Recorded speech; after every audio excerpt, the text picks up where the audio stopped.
उमा महेश्वराय नमः। आप सभी का हमारे YouTube चैनल पर हार्दिक स्वागत है। आज सुने महाकालेश्वर ज्योतिर्लिंग की पौराणिक कथा। शिव को महाकाल क्यों कहा जाता है? भारत के 12 ज्योतिर्लिंगों में से महाकालेश्वर ज्योतिर्लिंग का स्थान तीसरा है। महाकालेश्वर ज्योतिर्लिंग मध्य प्रदेश के मालवा क्षेत्र में क्षिप्रा नदी के तट पर पवित्र उज्जैन नगर में स्थित है। उज्जैन का पुराणों और प्राचीन अन्य ग्रंथों में उज्जैनी तथा अवंतिकापुरी के नाम से उल्लेख किया गया है। अवंतिकापुरी की गणना 7 मोक्षदायिनी पुरियों में की गई है। अयोध्या, मथुरा, माया, काशी, कांची, अवंतिका, पुरी, द्वारावती चैव सप्तैता मोक्षदायिका। महाकालेश्वर ज्योतिर्लिंग भारत का एकमात्र ऐसा ज्योतिर्लिंग है जो दक्षिण मुखी है। शास्त्रों में कहा गया है कि दक्षिण दिशा के स्वामी स्वयं भगवान यमराज हैं। जो भी व्यक्ति इस मंदिर में आकर भगवान शिव की सच्चे मन से प्रार्थना करता है, उसे मृत्यु उपरांत यमराज द्वारा दी जाने वाली यातनाओं से मुक्ति मिलती है। 12 ज्योतिर्लिंगों में से महाकाल ही एकमात्र सर्वोत्तम ज्योतिर्लिंग है। आकाशे तारकम लिंगम पाताले हाटकेश्वरम भूलोके च महाकालो लिंगत्रय नमोस्तुते। अर्थात आकाश में तारक शिवलिंग, पाताल में हाटकेश्वर शिवलिंग तथा पृथ्वी पर महाकालेश्वर ही मान्य शिवलिंग है। इसलिए महाकालेश्वर को पृथ्वी का अधिपति भी माना जाता है। अर्थात वे ही संपूर्ण पृथ्वी के एकमात्र राजा हैं और संपूर्ण पृथ्वी के राजा भगवान महाकाल यहीं से पृथ्वी का भरण पोषण करते हैं। महाकालेश्वर ज्योतिर्लिंग की उत्पत्ति की पौराणिक कथा इस प्रकार है। अत्यंत सुंदर और परम पुण्यदायिनी और कल्याणकारिणी नगरी अवंती भगवान शिव जी को अत्यंत प्रिय है। उसी पवित्र नगर में शुभ कर्म परायण तथा सदा वेदों के स्वाध्याय में लगे रहने वाले एक उत्तम ब्राह्मण रहा करते थे। वे अपने घर में अग्नि की स्थापना कर प्रतिदिन अग्निहोत्र करते थे और वैदिक कर्मों के अनुष्ठान में लगे रहते थे। वे सदा शिव जी की अर्चना वंदना में तत्पर रहा करते थे। वे प्रतिदिन पार्थिव लिंग का निर्माण कर शास्त्र विधि से उसकी पूजा करते थे। हमेशा उत्तम ज्ञान को प्राप्त करने में तत्पर उस ब्राह्मण का नाम वेदप्रिय था। वेदप्रिय स्वयं ही शिव जी के अनन्य भक्त थे, जिसके संस्कार के फलस्वरूप उनके शिव पूजा परायण ही 4 पुत्र हुए। वे तेजस्वी तथा माता पिता के सद्गुणों के अनुरूप थे। उन 4 पुत्रों के नाम देवप्रिय, प्रियमेधा, सुकृत और सुब्रत थे। उस समय रत्नमाल पर्वत पर दूषण नामक असुर रहता था। वह बलवान असुर धर्म से द्वेष करता था। ब्रह्मा जी से वरदान पाकर वह जगत को तुच्छ समझने लगा और उसने देवताओं को हराकर उनको उनके स्थानों से निकाल दिया। सबको सताने के बाद अंत में उस असुर ने भारी सेना लेकर अवंती के उन पवित्र और कर्मनिष्ठ ब्राह्मणों पर भी चढ़ाई कर दी। उस असुर की आज्ञा से 4 भयानक दैत्य चारों दिशाओं में प्रलय काल की आग के समान प्रकट हो गए। उनके भयंकर उपद्रव से भी शिव जी पर विश्वास करने वाले वे ब्राह्मण बंधु भयभीत नहीं हुए। अवंती नगर के निवासी सभी ब्राह्मण जब उस संकट में घबराने लगे, तब उन चारों शिव भक्त भाइयों ने उन्हें आश्वासन देते हुए कहा, आप लोग भक्तों के हितकारी भगवान शिव पर भरोसा रखें। उसके बाद वे चारों ब्राह्मण बंधु शिव जी का पूजन कर उनके ही ध्यान में तल्लीन हो गए। सेना सहित दूषण ध्यानमग्न उन ब्राह्मणों के पास पहुंच गया। उन ब्राह्मणों को देखते ही ललकारते हुए बोल उठा कि इन्हें बांधकर मार डालो। उन ब्राह्मण पुत्रों ने उस दैत्य के द्वारा कही गई बातों पर ध्यान न देकर शिव की भक्ति में मग्न रहे। उनकी भक्ति से क्रोधित होकर असुर ने ब्राह्मणों को मार डालने का निश्चय किया। उसने ज्यों ही उन शिव भक्तों के प्राण लेने हेतु शस्त्र उठाया, त्यों ही उनके द्वारा पूजित उस पार्थिव लिंग की जगह तेज गर्जना के साथ एक गड्ढा प्रकट हो गया और तत्काल उस गड्ढे से विकट और भयंकर रूपधारी भगवान शिव प्रकट हो गए। दुष्टों का विनाश करने वाले तथा सज्जन पुरुषों के कल्याणकर्ता वे भगवान शिव ही महाकाल के रूप में इस पृथ्वी पर विख्यात हुए। उन्होंने दैत्यों से कहा, अरे दुष्टों, तुझ जैसे हत्यारों के लिए ही मैं महाकाल प्रकट हुआ हूँ। जल्दी इन ब्राह्मणों के समीप से दूर भाग जाओ। इस प्रकार धमकाते हुए महाकाल भगवान शिव ने अपने हुंकार मात्र से ही उन दैत्यों को भस्म कर डाला। दूषण की कुछ सेना को भी उन्होंने मार गिराया और कुछ स्वयं ही भाग खड़े हुए। इस प्रकार परमात्मा शिव ने दूषण नामक दैत्य का वध कर दिया। जिस प्रकार सूर्य के निकलते ही अंधकार छट जाता है, उसी प्रकार भगवान आशुतोष शिव को देखते ही सभी दैत्य सैनिक पलायन कर गए। उन शिव भक्त ब्राह्मणों पर अति प्रसन्न भगवान शंकर ने उन्हें आश्वस्त करते हुए कहा, मैं महाकाल महेश्वर तुम लोगों पर प्रसन्न हूँ, तुम लोग वर मांगो।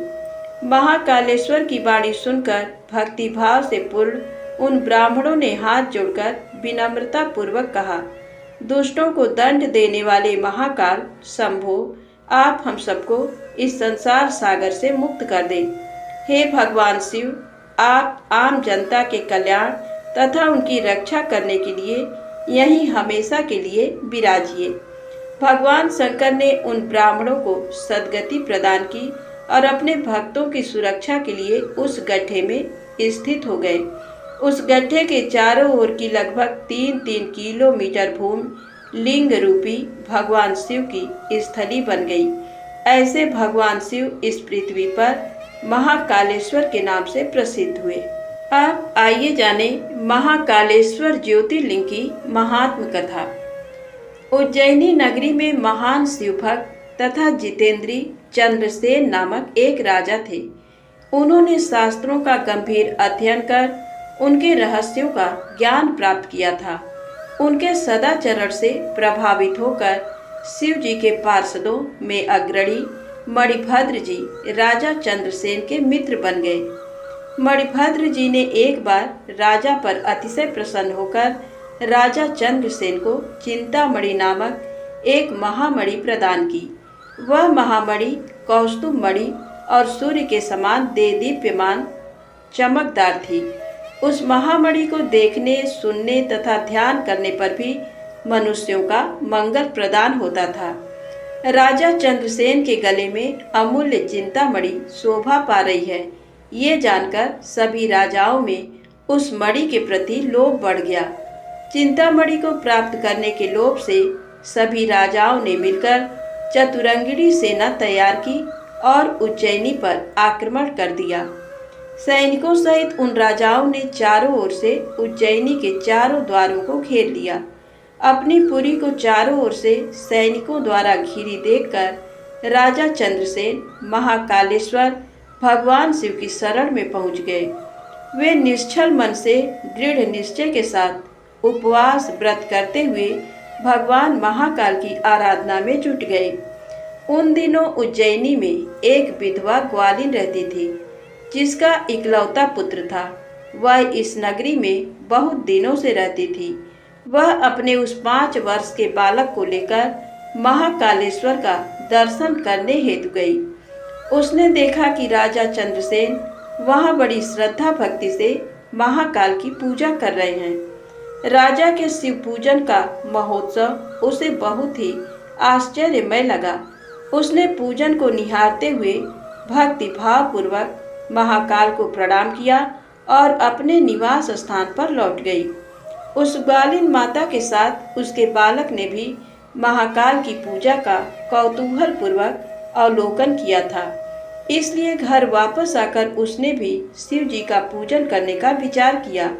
वह एक सुंदर सा पत्थर ढूंढ कर लाया और अपने निवास से कुछ ही दूरी पर किसी अन्य के निवास के पास एकांत में रख दिया। उसने अपने मन में निश्चय करके उस पत्थर को ही शिवलिंग मान लिया। वह शुद्ध मन से भक्ति भावपूर्वक मानसिक रूप से गंध, धूप, दीप नैवेद्य और अलंकार आदि जुटाकर उनसे उस शिवलिंग की पूजा की। सुंदर सुंदर पत्तों तथा फूलों से बार बार पूजन के बाद उस बालक ने बार बार भगवान के चरणों में मस्तक लगाया। बालक का चित्त भगवान के चरणों में आसक्त था और वह विह्वल होकर उनको दंडवत कर रहा था। उसी समय ग्वालिन ने भोजन के लिए अपने पुत्र को प्रेम से बुलाया। उधर उस बालक का मन शिव जी की पूजा में रमा हुआ था, जिसके कारण वह बाहर से बेसुध था। माता द्वारा बार बार बुलाने पर भी बालक को भोजन करने की इच्छा नहीं हुई और वह भोजन करने नहीं गया। तब उसकी माँ स्वयं उठकर वहां आ गई। माँ ने देखा कि उसका बालक एक पत्थर के सामने आंखें बंद करके बैठा है। वह उसका हाथ पकड़कर बार बार खींचने लगी, पर इस पर भी वह बालक वहां से नहीं उठा, जिससे उसकी माँ को क्रोध आया और उसने उसे खूब पीटा। इस प्रकार खींचने, मारने, पीटने पर भी जब वह बालक वहां से नहीं हटा तो माँ ने उस पत्थर को उठाकर दूर फेंक दिया। बालक द्वारा उस शिवलिंग पर चढ़ाई गई सामग्री को भी उसने नष्ट कर दिया। क्रोध में आग बबूला हुई वह ग्वालिन अपने बेटे को डांट फटकार कर पुनः अपने घर चली गई। जब उस बालक ने देखा कि भगवान शिव जी की पूजा को उसकी माता ने नष्ट कर दिया, तब वह बिलख बिलख कर रोने लगा। भगवान शिव को पुकारता हुआ वह सहसा बेहोश होकर पृथ्वी पर गिर पड़ा। कुछ देर बाद जब उसे चेतना आई तो जो दृश्य उसने देखा उससे वह आश्चर्य में पड़ गया। भगवान शिव की कृपा से उस स्थान पर महाकाल का दिव्य मंदिर खड़ा हो गया था। मणियों के चमकीले खंभे उस मंदिर की शोभा बढ़ा रहे थे। वहां के भूतल पर स्फटिक मणि जड़ दी गई थी। दमकते हुए स्वर्ण शिखर उस शिवालय को सुशोभित कर रहे थे। उस मंदिर के विशाल द्वार, मुख्य द्वार तथा उनके कपाट सुवर्ण निर्मित थे। उस मंदिर के सामने नीलमणि तथा हीरे जड़े बहुत से चबूतरे बने थे। उस भव्य शिवालय के भीतर मध्य भाग गर्भगृह में भगवान शिव का रत्नमय लिंग प्रतिष्ठित हुआ था। ग्वालिन के उस बालक ने शिवलिंग को बड़े ध्यान पूर्वक देखा।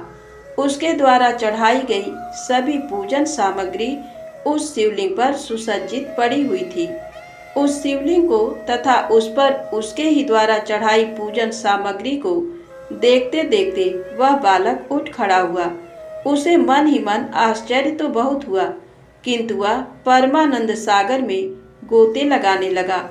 उसके बाद उसने शिव जी की ढेर सारी स्तुतियां की और बार बार अपने मस्तक को उनके चरणों में लगाया। उसके बाद जब शाम हो गई तो सूर्यास्त होने पर वह बालक शिवालय से निकलकर बाहर आया और अपने निवास स्थल को देखने लगा। उसका निवास देवताओं के राजा इंद्र के समान शोभा पा रहा था। वहाँ सब कुछ सुवर्णमय हो गया था, जिससे वहाँ की विचित्र शोभा हो गई थी। परम उज्जवल वैभव से सर्वत्र प्रकाश हो रहा था। वह बालक सब प्रकार की शोभाओं से संपन्न उस घर के भीतर प्रविष्ट हुआ। उसने देखा कि उसकी माता एक मनोहर पलंग पर सो रही है। उसके अंगों में बहुमूल्य रत्नों के अलंकार शोभा पा रहे हैं। आश्चर्य और प्रेम से विह्वल उस बालक ने अपनी माता को बड़े जोर से उठाया।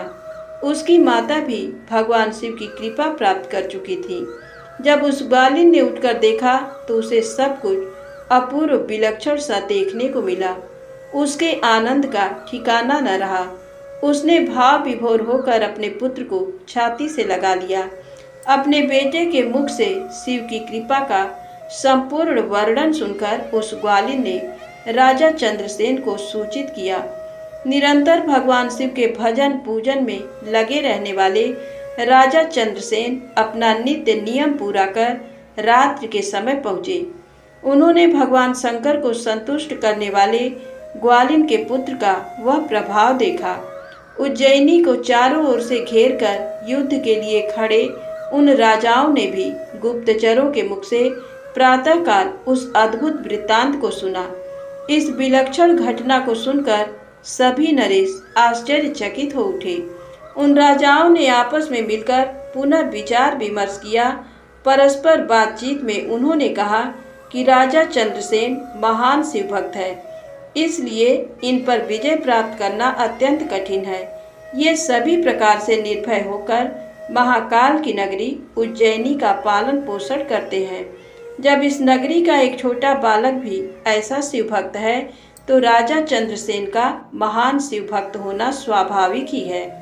ऐसे राजा के साथ विरोध करने पर निश्चय ही भगवान शिव क्रोधित हो जाएंगे।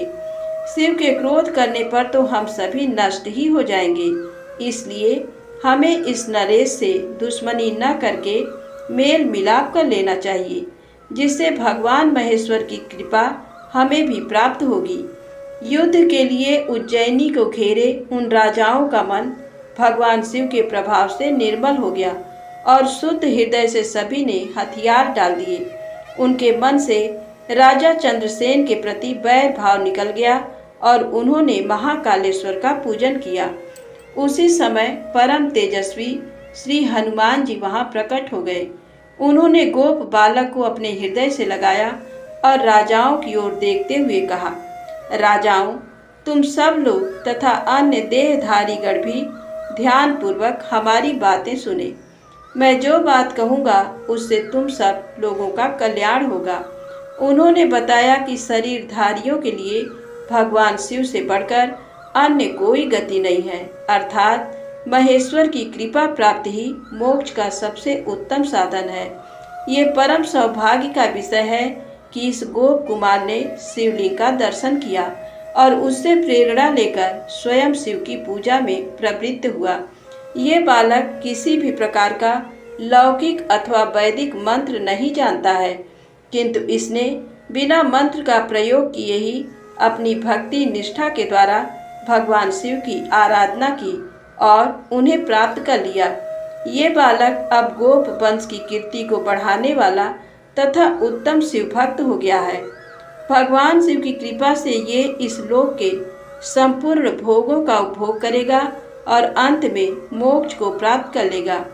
इसी बालक के कुल में इससे 8वीं पीढ़ी में महायशस्वी नंद उत्पन्न होंगे और उनके यहाँ ही साक्षात नारायण का प्रादुर्भाव होगा। भगवान नारायण ही नंद के पुत्र के रूप में प्रकट होकर श्री कृष्ण के नाम से जगत में विख्यात होंगे। ये गोप बालक भी जिस पर की भगवान शिव की कृपा हुई है, श्रीकर गोप के नाम से विशेष प्रसिद्धि प्राप्त करेगा। इस प्रकार महाकाल नामक ये शिवलिंग शिव भक्तों का परम आश्रय है, जिसकी पूजा से भक्त वत्सल महेश्वर शीघ्र प्रसन्न होते हैं। ये भगवान शिव दुष्टों के संहारक हैं, इसलिए इनका नाम महाकाल है। ये काल अर्थात मृत्यु को भी जीतने वाले हैं, इसलिए इन्हें महाकालेश्वर कहा जाता है। तो प्रेम से बोले शंकर भगवान की जय हो, महाकालेश्वर महादेव की जय हो। यदि आपको वीडियो अच्छी लगे तो प्लीज़ लाइक अवश्य करें, चैनल को सब्सक्राइब करें, ज़्यादा से ज़्यादा शेयर करें। जय माता दी, जय भोलेनाथ।